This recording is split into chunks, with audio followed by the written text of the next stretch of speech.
Welcome back to another edition of the Green Room Podcast. I am your co-host and producer back this week, Andrew Kent, here along with both of my co-hosts and experts, I will say, Mark DiGiovanni and Otto Keisker. Guys, I am so sorry I missed last week's episode. I was just a bit caught up with the shoot I was doing. Did I miss anything fun? Like, how was last week without me, guys? Mark shed some tears. I know he missed you a lot.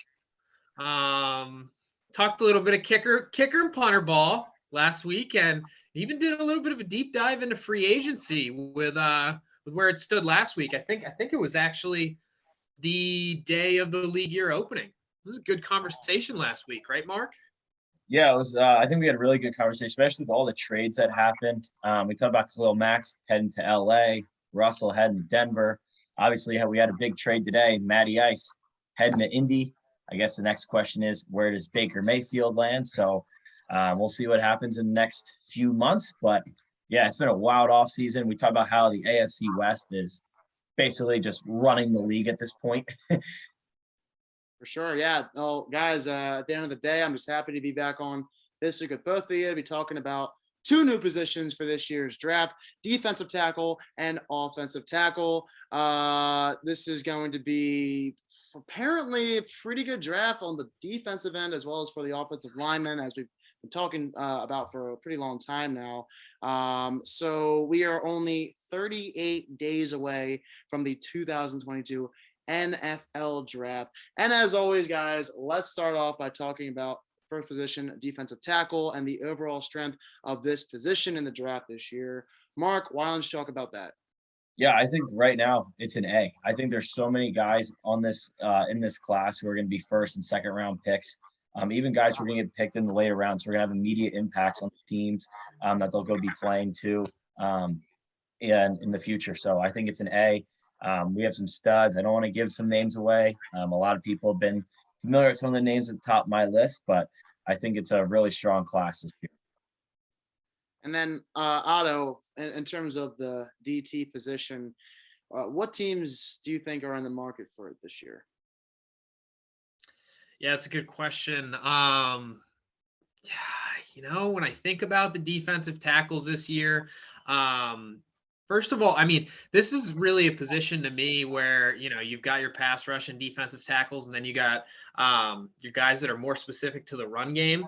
And kind of when we go through these lists, we're going to kind of point out where most guys fall. When I think about teams that are in the mix, I do think about some of those teams that are probably in the high teens spots. Pittsburgh's one that comes to mind. Struggled against the run last year. They're somebody who could use somebody in the middle there. They also use that a 3-4 front. So some of these D tackles that are a little more athletic could bump along that front line. And I think that high teens, early 20s area is where we're going to start to see the first couple D tackles go. And then some of these teams at the top that really just need to build and add good pieces to their team that are going to be coming around at the top of the second round. When I think about the Texans are right there as a team that could always use these pieces as well. There's going to be some good D tackles that are going to be right there at the top of the second round for teams that are right in that range as well. Mark, do you have any thoughts on that? Yeah, it's. I think Otto's right on point. It's teams who are, rebuilding in a sense. It's that typical term we hear all the time: building through the trenches. I mean, look at what Dan Campbell's doing in Detroit. Taking Penei Sewell on the offensive side, taking a lot of defensive linemen later in last year's draft. I think that's where you're going to see most of these guys go to teams who are building through the trenches. And Houston's a great point. They kind of need everything. They have no really any skill positions. So what do when your team is absolutely nothing? You build your offensive and defensive line. So I really like Houston to start building there. And another team to me I think of is Seattle. I mean, they don't have anything at offensive or defensive line. So I like a team like them to start taking some D linemen. Yeah, Seattle has a long way to go if they ever want to get back to that 2013 championship caliber team led by Russell Wilson. We'll see if they can draft some top players this year. But before we get into both of you guys' rankings, I just noticed one thing. Mr. Mark, what happened to your background, man? I missed your old it was like you had space and you had the globe in the background. It was cool. Now you're just doing with the plain background like me and Otto. What the heck is going on, man? I had a Zoom interview for a job, so I couldn't really have the outer space look, so I just forgot to change it. So Oh, come on, dude. Maybe they respect you. Like you'd be different from anybody else because you come from outer space compared to all the other people who are in line for that job. Yeah, I really think you could have spun that one in your favor and said, you know, I'm a candidate who always shoots for the moon, and if I fail, I land in the stars. Right? that's a Maybe good you should point. have tried That's a that great line. point. It would have worked every time, right? On. This is going to be your business idea. You know what? Just listen to Otto. We'll get you set. And maybe next time you'll have better luck with the job. I mean, maybe you did get the job, but I'm sure you'd be like right here, like almost guaranteed that position. To the Just moon, like baby, to the moon. Just like how Mike Trout was guaranteed to be a Philly, right? So, all right. Well, moving on here, guys. Let's get right into what everyone has been waiting for ever since our last episode, and that is your top 5 rankings of the defensive tackle position. Mr. Mark, why don't you lead us off with number 5? Yeah, absolutely. Number 5 here is Noah Ellis from the University of Idaho, the Vandals. I really saw this guy pop out at the East-West Shrine Bowl. Obviously, I don't watch a ton of D2 football, let alone Idaho football, but you know, I saw this kid play at the East-West Shrine Bowl, and he was just moving people around, and you know, kind of did some more research on him. So he's a bigger set kid, 6'4", 367, huge frame, big size, and his ability to just abuse interior offensive line really stood out to me from some of the other guys I was looking at. So I got Noah Ellis from Idaho, number 5. And as for you, Otto, who is your number 5? My number 5 is another guy who really put himself on the map at one of the All-Star games this year, and that was at the Senior Bowl with Perion Winfrey from Oklahoma. Really athletic defensive tackle. Could not be stopped at the Senior Bowl. He's one of these guys where when I talked about earlier with the Steelers and kind of how you can play 2 different roles as a defensive tackle, he's a guy, he's not going to be your nose tackle. He can play inside D tackle in a 4 front, but in a 3-man front on a 3-4, he's probably that outside guy, just given his athleticism. He's got a really good bull rush, really quick off the ball. Sometimes gets his pad level a little bit too high, which allows people to get underneath him. And his hand fighting at the initial point of attack at times gets a little bit sloppy and he starts to lean too much. But that's something that I think will be cleaned up at the next level. He does do a good job of fighting off blocks once he's engaged, though, and holding his ground in the run game. So a guy here where I think that there's a lot of tools that need to be sharpened at the next level. He also played on a rotational basis at Oklahoma, to say the least, so didn't get too many snaps. But I think he has all the tools there to be a really impactful player at the next level. As for you, Mark, you're number 4 now. Yeah, number 4, I got Fidarian Phil Mathis from Alabama. Big kid here, a little bit undersized, not as big as some other guys, but he's 6'4", 312. I mean, that's still a tank to me. But you know, some of the NFL guys are, he's a little undersized. I mean, 312 pounds, that's still pretty dang big. Big run stuffer for the Alabama Crimson Tide this year. In the SEC, where there's a lot of a lot of those jet sweeps and those motions he was really good at stopping the run, stopping those running backs, stopping those wide receivers from getting in the space. My one knock on him is that he is 24 years old, so a little bit of an older guy, but I think because of the experience, I think that helps him a little bit from these other prospects who are more raw. So that's why I got him at number 4. I think he's kind of like maybe like a little bit like Fletcher Cox, not quite as good, but kind of the same player. So I got Phil Mathis, number 4. Your number 4, Otto? My number 4 is Logan Hall from Houston, and I really like this kid when I turn on the tape. Again, really athletic defensive tackle. He's 6'6", 285. So he's not going to be a guy who is necessarily going to be a run stopper again. But he's really good with the pass rush. He's got a great first step. When you turn on the tape on him, you're going to see 3 different moves that he can work. He's got a bull rush, he's got a rip move, and he's got a swim move. Constantly moves forward once he's engaged, and he's really good working his hands. So he's moving forward while he's working his hands. He's good at hand fighting. It looks like it comes natural to him, which again is spoken to when you have that repertoire of moves that I just noted. It's where in the run game where he kind of falls for me. So again, not the biggest guy. He holds his ground pretty well in the run game, but he doesn't always shed that block and go make a tackle. So that's probably my biggest knock on him. He is really good on stunts, though, and has good speed to get around the corner when he's the looping D tackle around that crashing DN.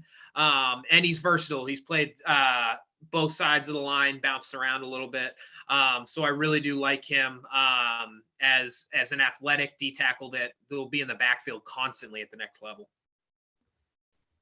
Trace, Mr. Mark, who was your number 3rd overall prospect of this position? Yeah, this is going to be a little odd one, but I'm going Travis Jones out of UConn. You might be thinking, UConn Huskies producing football players? Yeah, I mean, this guy was their only bright spot for them last year. I know UConn's going through kind of a struggle. They went from D1 to 1AA, but Travis Jones absolutely stood out at the combine, or not the combine, the Senior Bowl, where I thought, to me, he was the most impressive D tackle out there. He was just absolutely blowing offensive linemen up like it was no tomorrow. He's just a monstrous nose tackle up there in the front. And like I said, he was literally their only lone spot. Absolute freak of an athlete. And he had 25 pressures on 21 run stops this year. Really good at block shedding and getting off those blocks, and good. And he fires right off of that ball. So yeah, Travis Jones. I know it's a little weird for a guy out of UConn, but hey, I think he can be a diamond in the rough. Before Otto, you give us your number 3. Do you have any comments on Mark's selection at number 3, Travis Jones? Travis Jones is my sleeper. So Mark beat me to that one. He fell just outside my top 5. I've seen him in people's top 5.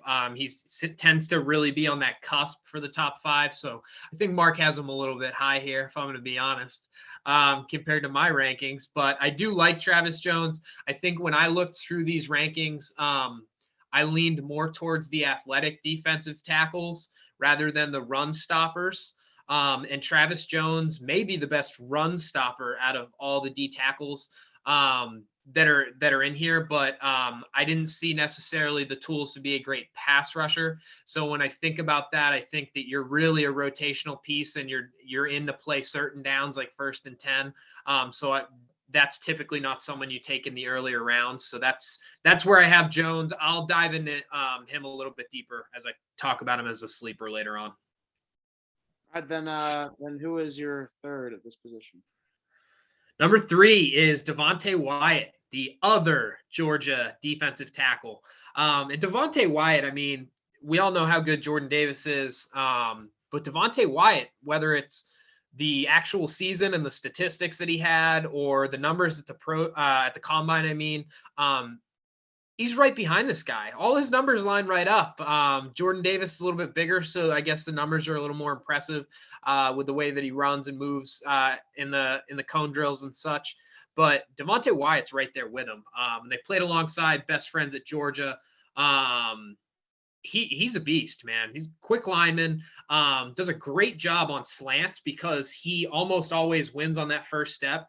He's one of the quicker guys on that whole front 4 for Georgia, and he's definitely got a better first step off the ball than Jordan Davis does, and that allows him to get that angle into the gaps on slants against O linemen, and then he's really tough to block from there because he is still a big boy at 305.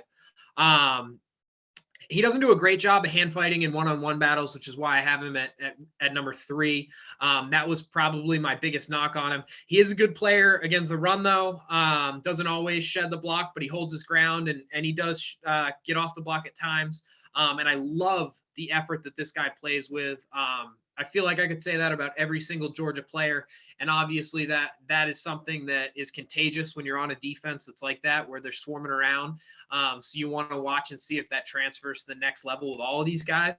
but geez, I'm crow. I mean, this guy's out there chasing down bubble screens and pitch plays and all this. He's a defensive tackle. And so, you love to see that as a coach. Not only the athleticism about it, but just the character and the player. So really like Devonte Wyatt at number 3 here. I had an interview with the Eagles the other day, so you got to be excited about that. Devonte Wyatt, I'm sure for most people, they'd probably pick him right around the top 5 over Mark's guy over here, Travis Jones. Not sure what he's thinking there at the Yukon Husky. But, I mean, Mark, maybe you can make up for it here at number 2. Yeah, number 2, we're staying with the Georgia Bulldogs. We're going with Woof Woof Jordan Davis. Absolute incredible athlete. 6'6", 340. A guy ran a 4.740 at the combine. Are you kidding me?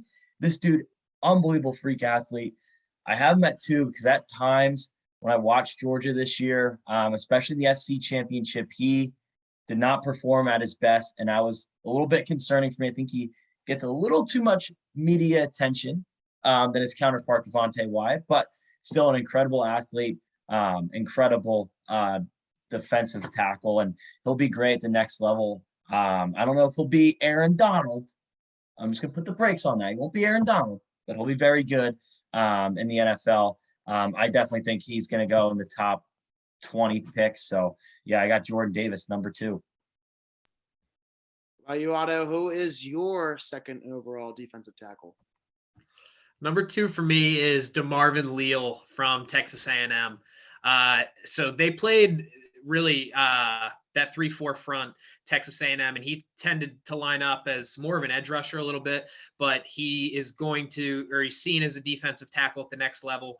And I agree with that. He will be a little bit undersized at 6'4", 285. But the lower half for this kid is built to take the punishment down low. He's thick down low. He's got some power in those legs, and he's also got some quickness, right? His hand placement is fantastic. It's going to be even better inside against the guards. I really, really like that about him. His quickness to shoot the gaps and specifically in short yardage is phenomenal. You turn on the tape with Texas A&M, and there's some times where they're in other teams in the red zone, and they line up. It's a run play, and he's so quick off the ball that he's a yard behind the guard before the guard even picks up his hand out of his stance, and you love to see that, right?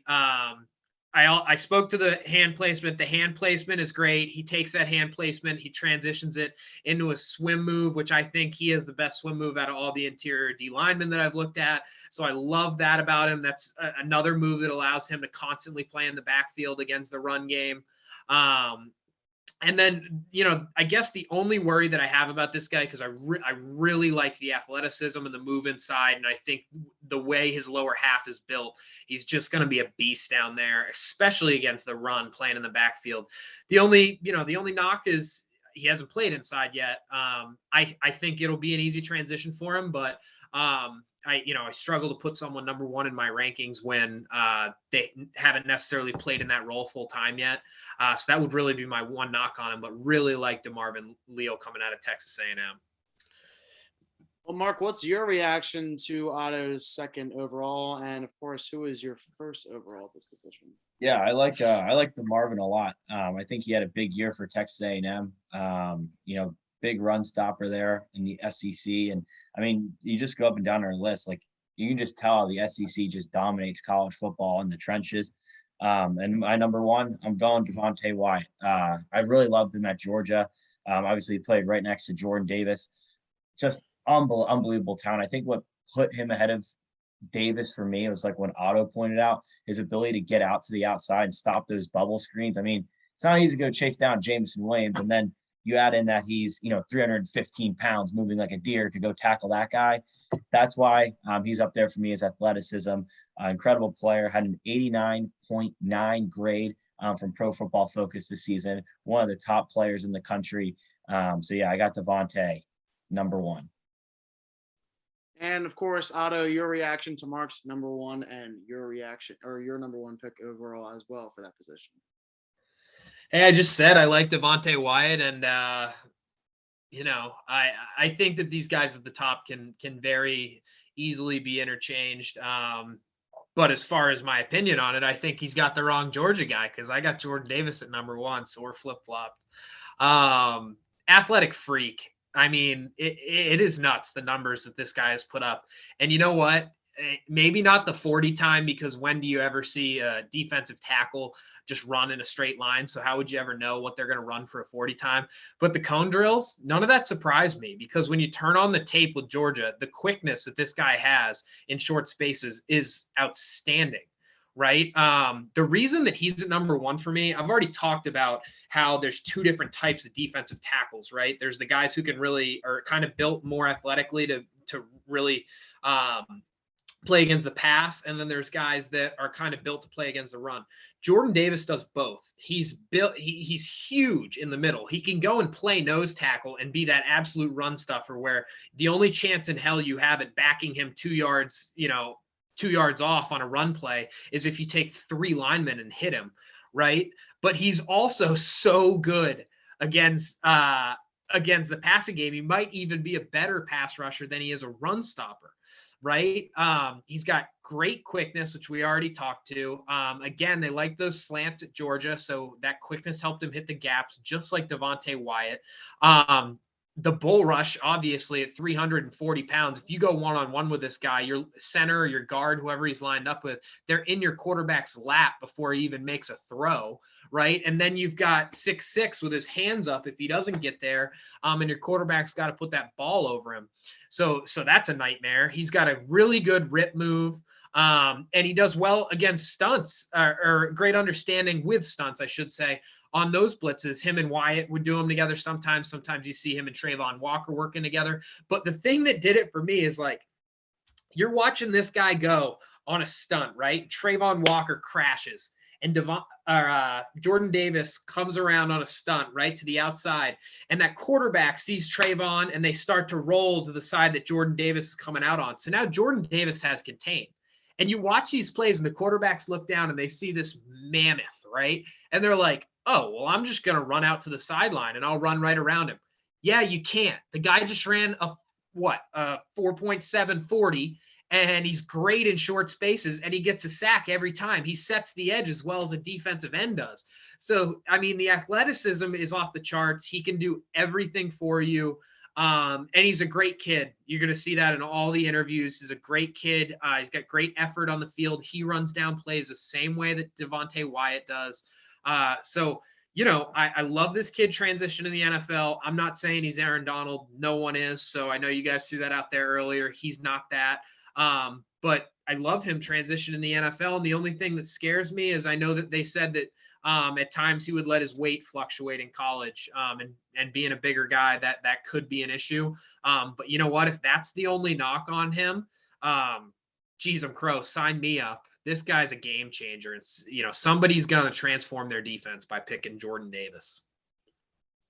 Well, there you guys have it. That is Mark and Otto's top 5 prospects at the defensive tackle position for the 2022 NFL draft.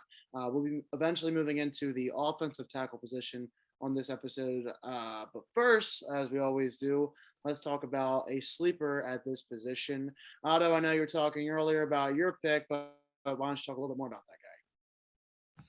Yeah, Travis Jones. Mark already talked about him. I love this guy as a run stuffer. A lot of these guys I talked about are athletic defensive tackles. This guy's not the most athletic. He's going to have a huge role in the NFL, shutting down the run. We talk about this being a passing league, but when you talk about all these young coaches that are making a difference, McVay, Shanahan, even, LaFleur, these guys, it's all built through the run game. It's all play action pass. You got to be able to stop that. And that's exactly what this guy's going to be able to do. He's going to serve, he can play in a 4-front or a 3-front, really, at the next level, because he can play the nose tackle if you need him to, or just a true D tackle in a 4-front.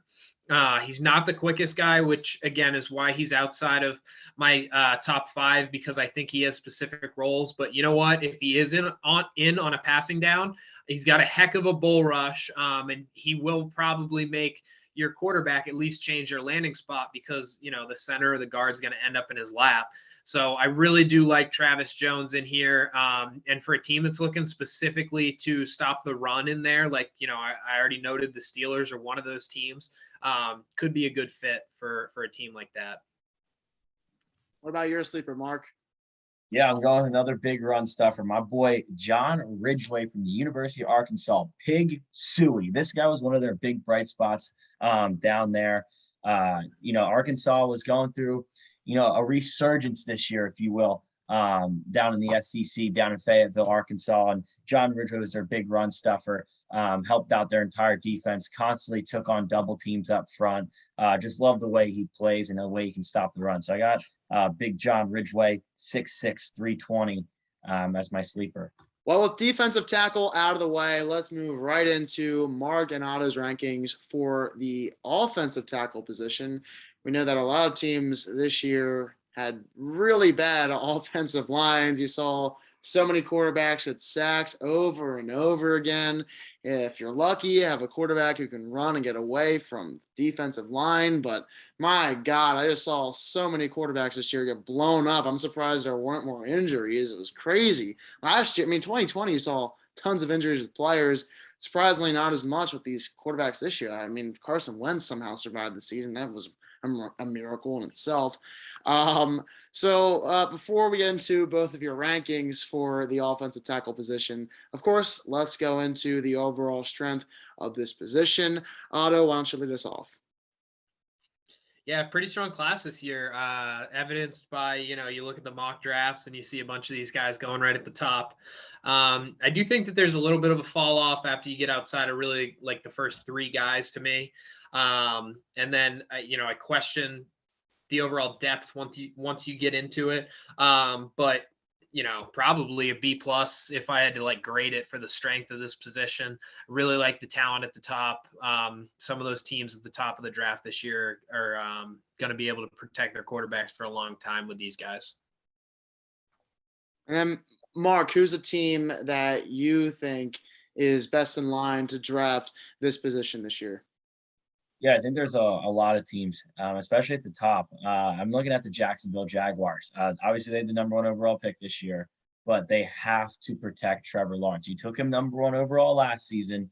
You got to give him time to throw. You got to give him that blindside protection. So I think the Jags, especially the young quarterback, another team, look at the New York Jets. Zach Wilson was running for his life in New York last year. Got to get protection, especially for those guys with the top 2 picks. Otto, agree, disagree?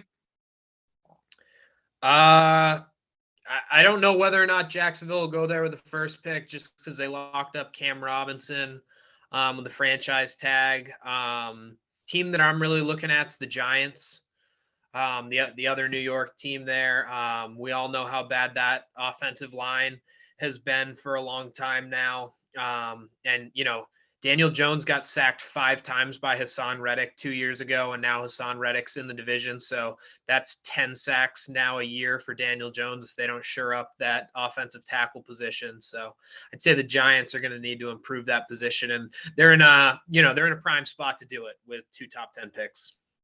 And that certainly is not the only thing the Giants need to improve on this offseason, as there are plenty of things that they're going to have to fix if they want to have any chance of winning another Super Bowl, which at the moment it's not looking too great. So let's get, of course, back into your guys' rankings for now the offensive tackle position, except this time around, I want to change things up. I want to do it differently.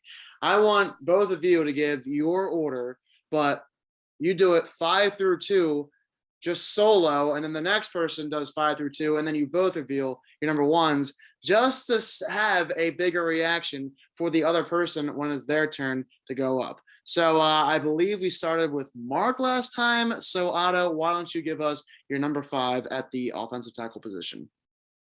Okay, yeah, I like the curveball here. I'm ready. Number 5 for me, Trevor Penning. This guy came on the scene really at the Senior Bowl, like my number 5 for the defensive tackle. Mean and nasty, old school offensive tackle here. He's not the most athletic athletic guy. He's not going to necessarily be a puller for you. He can play in the screen game, but he's not going to be the best getting out there. But when you need a guy who's just going to maul straight forward in the run game, that's him at 6'7", 325. He's good in the pass game too. I do think he needs to shore it up a little bit. When he starts to get into his back pedal, he stands up too tall, puts his weight over his heels, and lets guys get underneath him, which, is something that he can easily fix at the next level, because at his size, you shouldn't be giving up a bull rush. Right. You should be able to anchor better than that, but it's something that I constantly saw on tape. And he also, when he moves his feet, doesn't necessarily go to the side. It's choppy steps backwards, which is shrinking that pocket right off the bat. So those are some things on him there, but he is the nastiest lineman out of this year's class. You saw it at the Senior Bowl, and people were like, this guy just loves finishing. He finishes just to make a point. And I love that about offensive linemen. We talked about it with the centers and the guards. Take them to IHOP and give them some pancakes for 60 minutes. And that's what this guy is going to do every play. You got to love it about him. And, I think that there's definitely things that need to be shored up in this guy's game. But at 6'7", 325, and with the tools that he has and the mean streak that he has, somebody's going to coach this kid up, and he's going to be a really good tackle at the next level. All right, number 4, Otto. Number 4, rapid fire, Bernhard Raymond. So this is another guy from not the biggest name school here, but more of an athletic tackle, Raymond is, than Trevor Penning. A little bit smaller, 6'6", 305. Does a really good job in the run game, especially getting downfield. He does a great job getting downfield in the passing game as well. They use him out on screens a lot, but I love him in the run game. He constantly at the second level, which you love to see out of your tackles. He does a good job in the pass game as well. Every now and then I did catch on tape that he bites down pretty easily on stunts, and he can get beat by that looping defensive tackle or linebacker, whoever's coming over the top. And every now and then loses against the bull rush, a little bit less than Penning from what I saw on film. For the most part, he anchors well, but every now and then he does let guys get up under his pads. But again, this guy, another guy who's a finisher, he doesn't finish necessarily. He doesn't finish you to the ground like Penning does. But he is a guy where you will see him running his feet, still blocking a guy down the field, way away from the play, which you love to see at all these guys. You want those high character guys that just love getting after it when they got to play in the trenches for 60 minutes. So he's a guy from a small school that not a lot of people, I think, know the name of, and he's going to be a very good player at the next level. And who is number 3? Number 3 for me, Charles Cross. I really, really like Cross, and I'm not gonna lie, I had struggled not having him at number 2 here. But I'll get into that after I break him down. So Cross is a little bit of a shorter tackle, 6'5", 310, still really athletic. Probably the best first step out of all the tackles when he's getting out to the left when he's dropping for the pass game, and then also when he shoots to get his angle in the run game.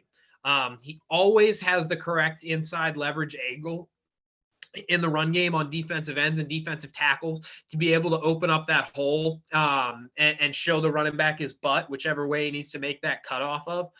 So I love that. Right. He does a good job in the pass game. He stays very balanced. We talked about it with the guards and the centers. You want that guy who stays in a phone booth. He doesn't get his weight too far forward. He doesn't shoot his hands too early. Then again, he doesn't kind of fall back like Penning. You got to be solid in that stance and wait to shoot your hands. He does that really, really well. Once he does shoot his hands, he stones rushers. They don't get away from him. And I love that about the guy. He's not a finisher like the first 2 guys that I talked about, and I'll talk about with really the next 2. But he does, rushers don't get away from him, so I love that. My one knock on him is probably I don't know how he will hold up against the bull rush. I didn't catch it too much on the tapes that I watched of this guy. but just given being a little bit undersized compared to some of these other tackles, I do question that, which is really why I have him here at 3, is just the size. But I loved, again, the athleticism, and then he did a great job with stunt pickup. I just talked about it with Raymond. He did a much better job there. So really like Charles Cross at 3. And I thought about putting him at number 2, but my number 2 is Evan Neal. And to me, when I watched the tape, I thought Cross was honestly a little bit more polished than Neal. And I like the first step more with Cross than with Neal. Neal just has that prototypical size, though, that you cannot teach. And I think that some of the tools that I think are more refined right now for Cross are going to be refined at the NFL level for Neal. And then you throw in the size, I think he has a higher upside, which is why he's at number 2. So Neal 6'7", 335. There was a picture of him from the combine, and he is shredded for being 335 pounds. I mean, this guy is just a monster. Does a really good job against the pass. Again, has really, really patient hands and keeps that good balance. Again, Stone's pass rushers when he gets his hand on him. He did struggle against stunts, so he's going to need to, that's game film, that's understanding and having communication at the next level. And they will try to get you with that at the next level if they see it on tape. So it's going to be an interesting one there. One thing that stuck out to me, though, is that he had a great job of being aware of where Bryce Young was on plays where Bryce extended the play. He'd finish off his blocker, and then he'd see his blocker start to go right or left, not the way where the quarterback should be. And Evan would turn his head and, Bryce is running that way, and then have the athleticism to run out in front of him and get that block, whether or not it was give him more time to make a pass or get downfield and lead block for him. So that awareness and that willingness to just be the bodyguard for your quarterback is something that it's important. And then when I talk about bodyguard, this is another guy that's a finisher. When he finally gets to you, he plants you on the ground, and he makes you have to get up every play, which after 60 minutes you don't want to do. So really like Evan Neal here. I think some of those technical things are going to get refined at the next level, and this is going to be a heck of a tackle for whoever takes him at the top of the draft this year. Well, with that, Mark, what are reactions to Otto's 5 through 2? And of course, what is your 5 through 2? It's going to be pretty underwhelming because I think Otto kind of took my list here. So I think some names are flip-flop, but for the most part, we have the same names. So 5 for me, I got Bernhard Raymond from Central Michigan Chippewas, 6'7", 305. One thing that when I was reading about him and looking at him on tape, he had a 94.6 PFF grade, which is 3rd best in the country. You think about all the players in the country, Division I, Division I AA, 2 and 3. He was number 3 overall in the country, according to PFS. Only allowed 10 quarterback pressures this season. Very impressive. And one thing that stood out to me, he was a former tight end. He came to Central Michigan as a tight end recruit. They transformed him into a left tackle, and it's just been unbelievable. Great athleticism from him. Number 4 for me, Trevor Penning, UNI. Kurt Warner came out of UNI. Great players that come out of Northern Iowa. Trevor Penning, another guy, Otto talked about him, absolute road grader. You look at just what he did just on running plays, he had a 99.9, right? You heard that right, 99.9 rating from Pro Football Focus. Absolutely was number 1 out of anybody in the road game and the run game. Sorry, I said road game, run game. And then he had the highest grade out of any offensive lineman in the country overall, 97.3, absolute beast. And I know these are guys from small schools. Don't sleep on them. They're diamonds in the rough. Number 3, I got Icky Ekwanu. I hope I'm saying that right, from NC State. I've been seeing this guy being seen as a number 1 pick. And that's kind of impressive, right? How many times have we seen a tackle go number 1 overall? Only one time in 2013. That was probably one of the worst drafts ever, but we saw Eric Fisher go number 1 from Central Michigan. A lot of people are kind of comparing him to Ekwanu, 91.6 grade, was 9th best in the country. He's a great power blocker. and especially in the run game. Just an athletic freak. He can pull and get to the outside. Really like his athleticism. Number 2, I'm going to go back to the SEC. I'm going with Charles Cross, Texas A&M. Otto talked a lot about him. One thing that stands out to me, he is very young. He's only 21 years old, so he's going to have a lot of room to grow and develop, especially at the NFL level. So give him a few years. Not going to be a day one starter, but give him some time, and that's why I have him at number 2, because of that upside. Kind of a similar skill set as Ekwanu, but give him some time to develop. That's what I really like. Young kid, dropped him in the first round. You got him in there for 5 years, so that'll be a good pickup for a team. Yeah, and Otto, what's your reaction to Mark's 5 through 2? And of course, tell us your number 1 overall. I'm just wondering who the one guy is that Trevor Penning couldn't block in the run game. 99.9. I mean, that's pretty impressive. But if you're the one guy who he didn't get, whatever PFF labels as the correct block on, I think that guy should get a trophy, and he should be our real number 1 there. He's the real MVP, right? Yeah, that's insane. No. Like, I read that and I was like, 99.9. Like, what, are they not going to give this guy a 100? Like, you already get, like, how many people are 99? That's like at a math test, right? And instead of giving you 100, teachers like, oh, I actually got 99.9. I'm taking 0.1 off because you didn't add the multiplication sign or something like that. It's like, just give the guy 100. Come on. Those teachers, man, those are the worst. That's probably why I didn't do great at math in high school. It sounds like from Mark's tone that might have happened to him once or twice. Well, it's always like this teacher holding a grudge. It's like one of those your final grade's like an 89.9, and it's like, hey, can you bump that up to a 90? And the teacher's like, no, you get what you get. You don't get upset. It's like, dude, it's literally just round up 0.1. 0.1.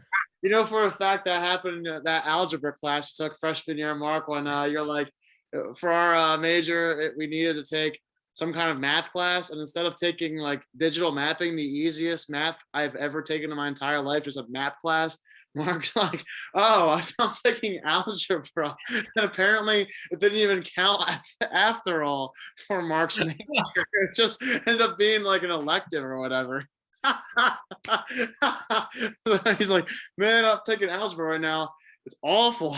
I can't even understand my teacher. He's from a different country. Like, I can't. What is he saying? I'm like, dude, that sounds like it's awful. So bad. All right. Well, at this point, I can't even remember. Otto, did you give your number 1 yet? Let's go back to you. Right? Did you give your number 1?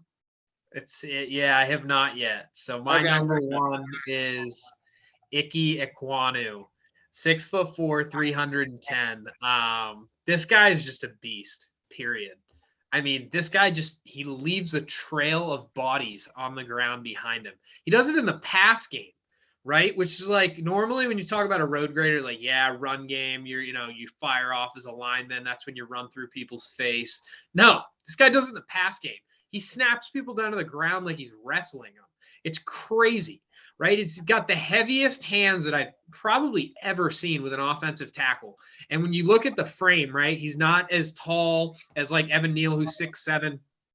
He's 6'4", but he's 310. He's thick throughout. And when he throws his weight behind his hands when he's blocking you and he throws those hands, I mean, people just literally go flying. Quick feet, which I love that, right? Stays balanced. Again, doesn't shoot those hands too early. That frame that he has where everything's compact is a little bit lower to the ground. That helps that balance there in the pass game. He's not going to get bull rushed, right? And, then he's great at getting to the second level as well. It's not just, some pudgy lineman that can't move. This guy's still got the athleticism to get to the second level, get out on screens. And then again, when he gets there, oh my gosh, people just go flying. I mean, I couldn't get enough of him watching him on film. Like, it's one thing to set a block, but then it's another to just make people think about where you are in a football field. And that's what this guy does. Right. One knock on him is that I did see some stunts again where he didn't pick it up. I want that communication to be better, especially at the next level where you're going to face a little bit more of that. And where, again, defensive coordinators, if they see it, are going to come after you all day with it. But in general, this guy has the quickness, the heavy hands and the footwork to be a all-pro tackle at the next level. If Jacksonville didn't sign Cam Robinson, I would totally be convinced that this was where they were going with the first overall pick to make sure they protected Trevor Lawrence, like Mark talked about. But this guy's definitely a top 5 pick to me. He's going to change your team, and he's going to protect your blind side for the next 10 years. So Ekwanu is my number 1 tackle. As for you, Mark, who is your number 1 overall tackle? Number 1, I got Big Evan Neal out of the University of Alabama. I really like Evan Neal because he plays both tackle positions, right and left tackle. When Tua was there, he played right tackle to protect Tua's blind side. And then for Bryce Young and Mac Jones, he played on the left side. So I think that's huge to have that versatility. And he's very good at both positions. He was very interchangeable at times. And I like what Otto said about him. That is true. When you watch him, he looks through his peripheral vision to find where Bryce Young is, gets himself in the right spot, allowed Bryce to step up in the pocket and deliver some nice throws, or even when Bryce would stand up and just take off and run for 15 yards. But yeah, I really like Evan Neal here. I know I've seen him being projected as the number 1 overall pick too. I don't know if he'll be number 1, but I definitely think he'll be a top 10 pick for sure. But yeah, I really like Evan Neal a lot. I think he's got a lot of potential and a lot of upside. And just a few more questions for both of you guys concerning the offensive tackle position. Of course, as we do every single week, let's talk about the sleeper at this position that you guys have. Mark, let's go back to you. Who is the sleeper you have here? Yeah, this is a pretty deep sleeper. So this team had an unbelievable season. Unfortunately, their coach did leave. This is the Louisiana Ragin' Cajuns. Billy Napier had a great season last year in the ASUN. Unfortunately, now he's at the coach at Florida. But one guy that stood up to me was Max Mitchell, who played left tackle with him. He's 6'6", 297, and he was the second highest graded offensive tackle this season. He was a big part of their offense, especially in the run game and the pass game as well. So yeah, I'm going to go big Max Mitchell from the Ragin' Cajuns. Great name, by the way. Fantastic name. I could not disagree with that. Otto, as for you, what about you? Yeah, my sleeper for offensive tackle, and I'm going to butcher his last name, so don't quote me on it. It's Daniel Faele, I think is what it is. Big right tackle from Minnesota. Australian-born. They told a little story about him on NFL Network. A lot of people were out to get him, given the size. And he's living over in Australia. And when all these teams sent planes over to bring him back and interview him for recruit him to college, Minnesota's the only one that brought the family with him. And, he talked about how much family means to him. And he said, as soon as Minnesota did that, I was going there. Which you just love to hear. Good story. But as far as a player, this guy's 6'8", 385. I mean, he's like a building on your right tackle position. And he's still pretty athletic for it, though. I was looking at him like a Jordan Mailata type and going, oh, Mailata's a lot more athletic, though, and you can see it. But this guy's still pretty darn athletic for being that big. Speaking of that big, we talk about anchoring in the pass game when somebody gets in you. It's not even anchoring with this guy. It's like in the movies when you see like a midget run into some giant and they just bounce off him. That's this. I mean, this guy is just huge, right? He's got great feet though in the pass game. So when you think about a guy that big, you're like, oh, well, I'm going to beat him with speed around the edge. He's still really good against just the speed rush there. So you're not going to beat him there. He's got pretty good hands, and he's pretty patient with them. He could use a little bit more work there, but again, just started to play football once he got to college. And then he's great in the run game, obviously. I mean, when you tell this guy that he's allowed to fire off and move forward, good luck. I'd hate to be an undersized defensive end looking up at him at 385 and knowing that there's, a dive play coming right behind him because he's just going to run you over.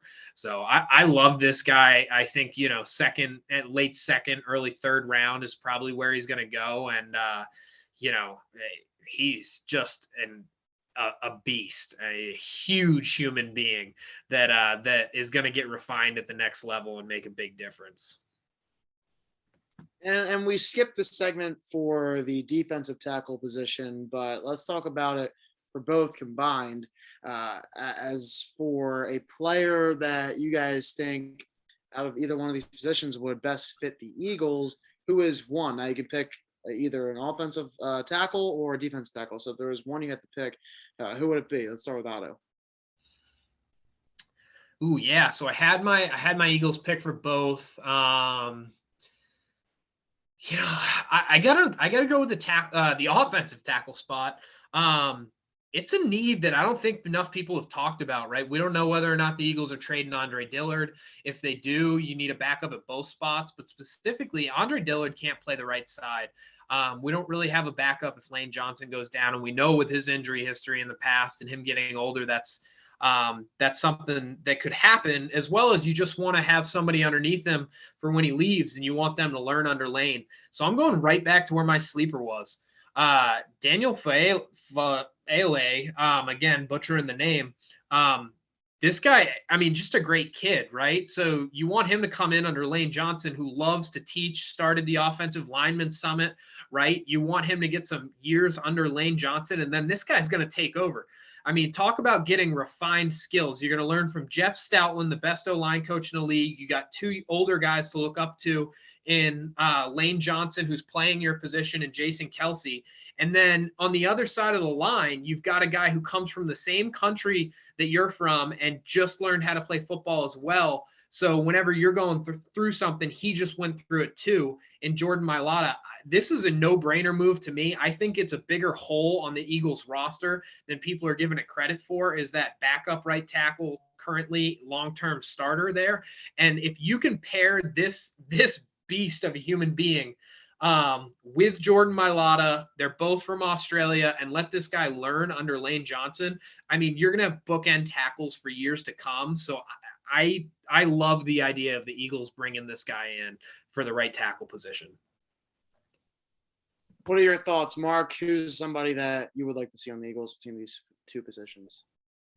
I'm actually going to go to the defensive tackle side. I think that's like Otto said, right tackle, I think is a huge need. Lane Johnson, I think he's up there in years, a little bit past his prime. If you look at the Eagles' defensive side, Fletcher Cox just restructured his contract. He's not the same player he used to be. I mean, it's been like 3 years, and I've been saying the Eagles should probably trade him or cut him. But I think we need someone to learn under him as well. And for me, it's two guys, either Devonte Wyatt or Jordan Davis. Just pick one. I don't care. You know what? I if they took both, I'd be happy to just get Georgia defense. I don't care. Take one of those guys. I know they met with Wyatt. They met with Davis. Just take one. Howie, please. This is a message from me and all Philadelphia here, Howie. If you have a guy in the SEC, just take the SEC guy. No Big 12, no ACC, none of these other conferences. Take the SEC guy. You got a whole Georgia defense. Take them. All three picks, Georgia, Georgia, Georgia. I rest my case.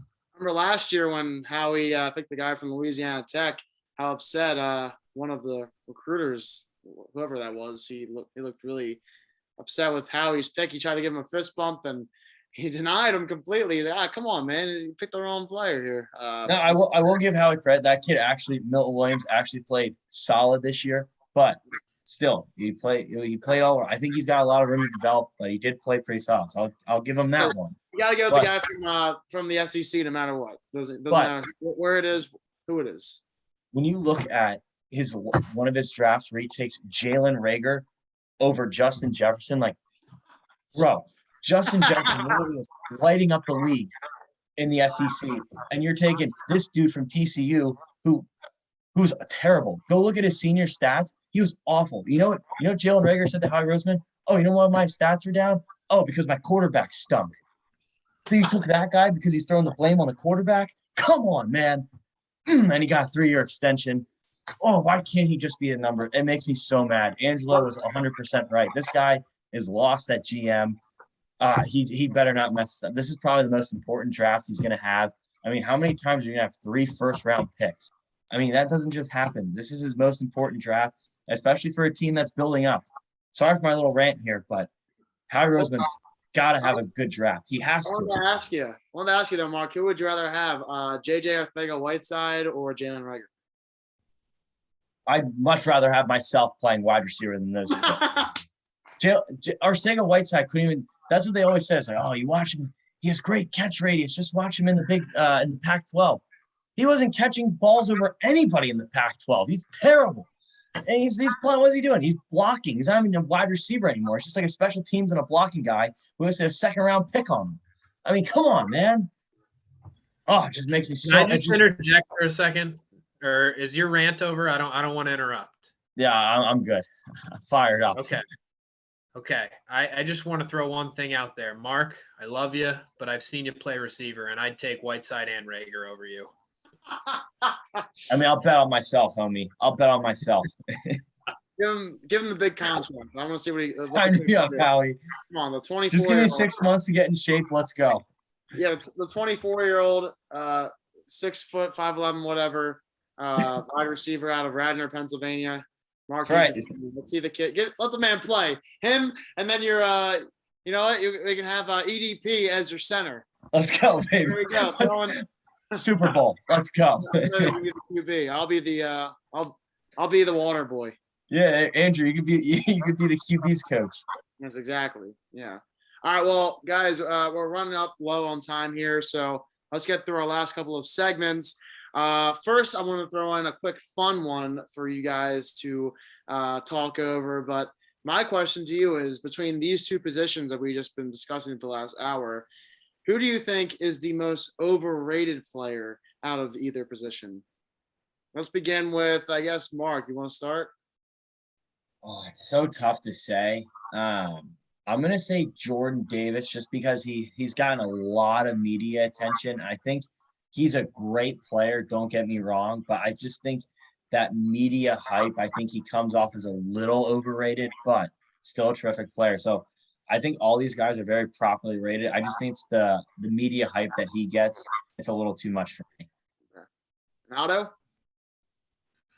Trevor Penning to me got an incredible amount of hype coming out of the Senior Bowl week. But when you turn on the tape, to me, there's so much that needs to be refined in his game from the technical side of things that I just don't think he's worth that type of hype right now. And hey, I could be wrong, but I think that there's a lot of things that need to be refined at the next level compared to the other guys that I see here. And he warranted a good amount of hype coming out of the Senior Bowl. So he's probably the most overrated for me right now. Okay. Gotcha. All right, cool. Finally, let's do our sleepers of the week as well as our draft crushes of the week. Let's just do them back to back. So Otto, I'll start with you here. You can just tell me your sleeper of the week at any position as well as a draft crush of the week back to back. Okay. Yeah, my sleeper of the week. This one was funny because it came up, YouTube learns your habits and gives you recommendations. So the other day I got recommended highlights for this kid. Max Borghi, running back from, I believe it was Washington State University, which I could be wrong about that.